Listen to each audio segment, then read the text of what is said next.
پیارے بچوں، یہ اس چیل کی کہانی ہے جو کئی دن سے ایک بڑے سے کبوتر خانے کے چاروں طرف منڈلا رہی تھی اور طاق میں تھی کہ اڑتے کبوتر پر جھپٹا مارے اور اسے لے جائے۔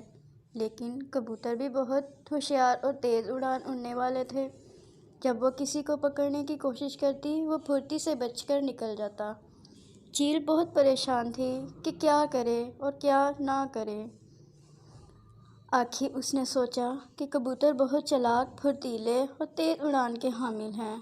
کوئی اور چال چلنی چاہیے، کوئی ایسی ترکیب کرنی چاہیے کہ وہ آسانی سے اس کا شکار ہو سکیں۔ چیل کئی دن تک سوچتی رہی۔ آخر اس کی سمجھ میں ایک ترکیب آئی۔ وہ کبوتروں کے پاس گئی، کچھ دیر اسی طرح بیٹھی رہی اور پھر پیار سے بولی، بھائیوں اور بہنوں، میں تمہارے 2 پیروں اور 2 پروں والا پرندہ ہوں۔ تم بھی آسمان پر اڑ سکتے ہو، میں بھی آسمان پر اڑ سکتی ہوں۔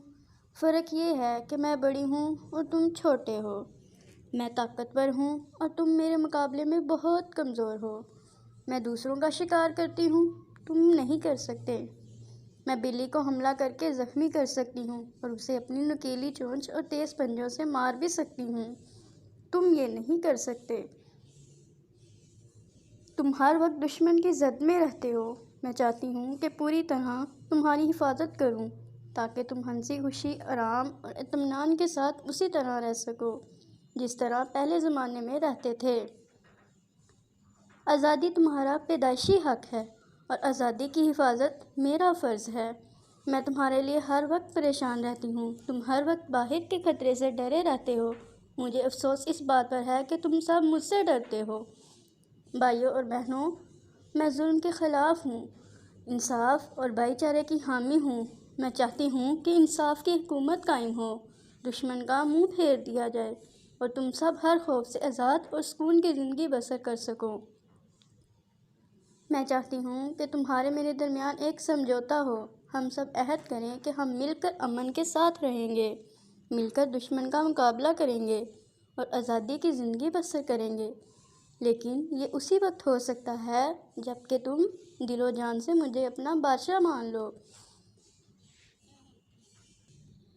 جب تم مجھے اپنا بادشاہ مان لو گے اور مجھے ہی حقوق اور پورا اختیار دے دو گے تو پھر تمہاری حفاظت اور تمہاری آزادی پوری طرح میری ذمہ داری ہوگی۔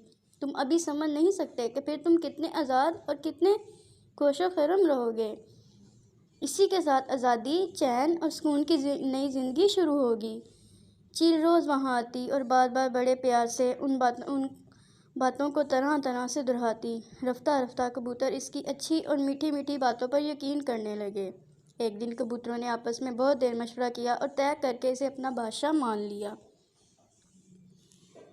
اس کے 2 دن بعد تخت نشینی کی بڑی شاندار تقریب ہوئی۔ چیل نے بڑی شان سے حلف اٹھایا اور سب کبوتروں کی آزادی کی حفاظت اور ہر ایک سے انصاف کرنے کی قسم کھائی۔ جواب میں کبوتروں نے پوری طرح حکم ماننے اور بادشاہ چیل سے پوری طرح وفادار رہنے کی دل سے قسم کھائی۔ بچوں، پھر یہ ہوا کہ کچھ دنوں تک چیل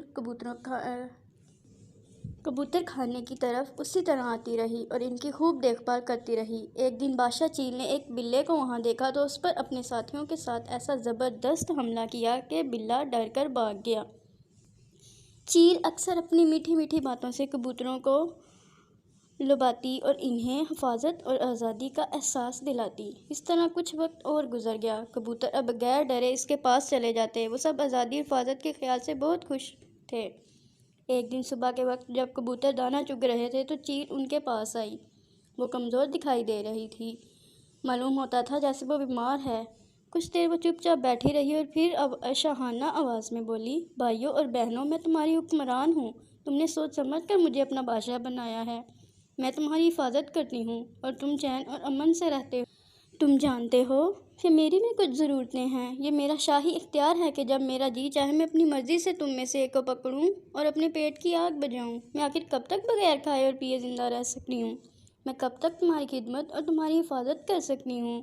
یہ صرف میرا ہی حق نہیں ہے کہ میں تم میں سے جس کو چاہوں پکڑوں اور کھا جاؤں، بلکہ یہ میرے سارے شاہی خاندان کا حق ہے۔ آخر وہ بھی تو میرے ساتھ مل کر تمہاری آزادی کی حفاظت کرتے ہیں۔ اس دن اگر اس بڑے سے بلے پر میں اور میرے خاندان والے مل کر حملہ نہ کرتے تو وہ بلّا نامعلوم تم میں سے کتنوں کو کھا جاتا اور کتنوں کو زخمی کر دیتا۔ یہ کہہ کر بادشاہ چیل قریب آئی اور ایک موٹے سے کبوتر کو پنجوں میں دبوچ کر لے گئی۔ سارے کبوتر منہ دیکھتے رہ گئے۔ اب بادشاہ چیل اور اس کے خاندان والے روز آتے اور اپنی پسند کے کبوتروں کو پنجوں میں دبوچ کر لے جاتے۔ اس تباہی سے کبوتر اب ہر وقت پریشان اور خوف زدہ رہنے لگے۔ ان کا چین اور سکون مٹ گیا تھا، ان کی آزادی ختم ہو گئی۔ وہ اب خود کو پہلے سے بھی زیادہ غیر محفوظ سمجھنے لگے اور کہنے لگے، ہماری بے وقوفی کی یہی سزا ہے۔ آخر ہم نے چیل کو اپنا بادشاہ کیوں بنایا تھا؟ اب کیا ہو سکتا ہے؟ تو پیارے بچوں، جو بھی کام کرو اس میں عقل کا استعمال بے حد ضروری ہے، اور یہی آج کا سبق ہے۔ ہمیں ہر کام کرنے سے پہلے عقل کا استعمال ضروری ہی کرنا چاہیے۔